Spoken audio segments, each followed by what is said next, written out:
Je suis très impressionné par les expériences de la prise en charge précoce. Et je crois qu'il faut intervenir précocement pour aller chercher l'enfant et le stimuler, le solliciter au maximum. Mais ce n'est pas mon expérience. Comme je vous le disais, mes amis pédopsychiatres répugnent à appeler le généticien trop tôt. Et ils ont raison. Vous savez, quand on se pose la question du diagnostic, aller chercher le généticien avec son appareil de photo et ses chromosomes, ça fait désordre. Donc, en fait, trop tôt, c'est pas bien, trop tard, c'est pas bien non plus. Oui, je Parce que ce comprends. sont des parents qui ont parfois d'autres projets d'enfants, ont eu déjà des enfants, certains sont déjà atteints d'une récidive, ou d'autres s'interdisent d'avoir d'autres enfants au motif que ça pourrait récidiver. Donc, il faut trouver le bon moment.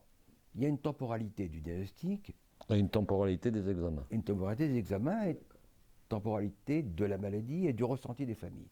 Donc, trop tôt, c'est pas bien, trop tard, c'est pas bien non plus. Donc, je ne suis pas pédopsychiatre, à l'aune de mon expérience, qui porte donc sur des enfants qui sont suffisamment préoccupants pour être en hôpital de jour et en IME, donc pas à l'école, pas à l'école.